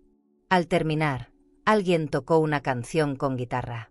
Una melodía antigua, de esas que se escuchaban en la radio en los años 70. Dolores, que había venido conmigo, me tomó de la mano y me invitó a bailar. Acepté. Nos movimos despacio, entre risas discretas y pasos torpes. Pero no me importó. Bailar a los 70 y algo, después de todo lo vivido, se siente como una victoria que no necesita aplausos. Vi a Esteban observándonos desde la entrada. No se acercó, pero sonrió. Y con esa sonrisa, supe que todo estaba en su sitio. Cada uno, desde donde le correspondía. Antes de irnos, caminé sola hacia el cuarto que alguna vez fue mío. Ahora lo ocupaba doña Clarita, una mujer que tejía mantas para las nuevas. Le dejé una nota pegada en el espejo. Este espacio es tuyo. Llénalo de vida. Bajé las escaleras despacio. Toqué la baranda de madera. Respiré profundo. Salí al jardín una última vez. No para quedarme. Para soltar. Y en ese gesto, comprendí algo que no había entendido antes. No se trata solo de recuperar lo que nos quitan. Se trata de sembrar algo nuevo, con lo que aún tenemos dentro. Aunque sea poco. Aunque esté herido. Aunque duela. De regreso a casa, pasamos por la costera. Dolores manejaba lento, como si supiera que yo quería mirar. El mar estaba agitado. Las olas golpeaban con fuerza, pero no daban miedo. Al contrario, daban vida. Abrí la ventanilla. El aire salado me llenó los pulmones. Cerré los ojos por un segundo. Escuché mi propio corazón. No estaba roto, solo más suave, más atento, más sabio.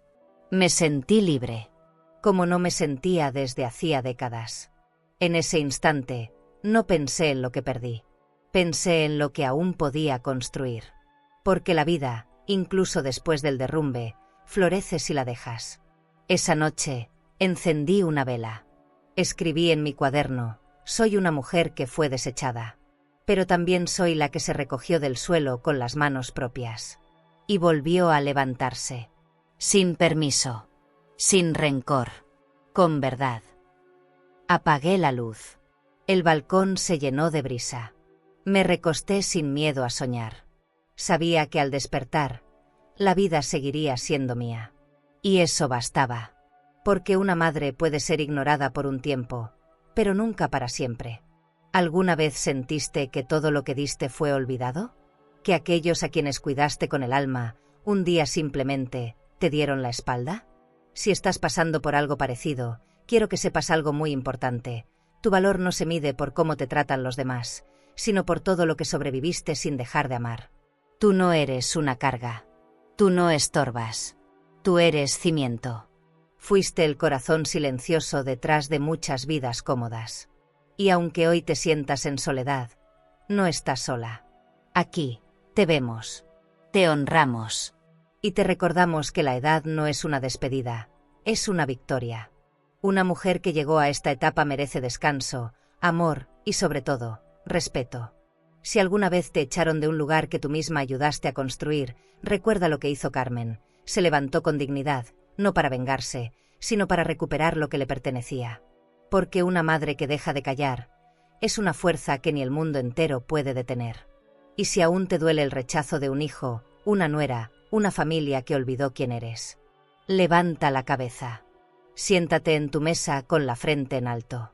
Tú eres tu mejor hogar. Y los que te despreciaron, un día verán en ti todo lo que perdieron. Suscríbete al canal si esta historia tocó tu alma. Y por favor, déjame en los comentarios si alguna vez te sentiste como Carmen. Queremos escucharte. Queremos abrazarte. Porque tu historia también importa. ¿Pensaste que esta historia fue fuerte? Entonces prepárate para conocer lo que hizo una madre cuando, el día de la boda de su hijo, fue humillada por su propia nuera delante de todos. Ella no se defendió con palabras. Se levantó en silencio, pero lo que hizo después provocó el verdadero escándalo. Te dejo este vídeo en la pantalla final para que lo veas ahora mismo. Haz clic y descubre cómo una mujer puede recuperar su dignidad con una sola transferencia bancaria. En la boda de mi hijo, mi nuera gritó: «Lárgate de mi boda». Así que cancelé la cuenta que pagaba su vida. Haz clic ahora. El final te va a dejar sin aliento. Suscríbete al canal y dale like para descubrir relatos que solo una mujer con cicatrices puede entender, secretos que se arrastran por años, decisiones que desgarran y verdades que llegan cuando ya es tarde o justo a tiempo. Porque hay heridas que solo sanan cuando alguien se atreve a contarlas.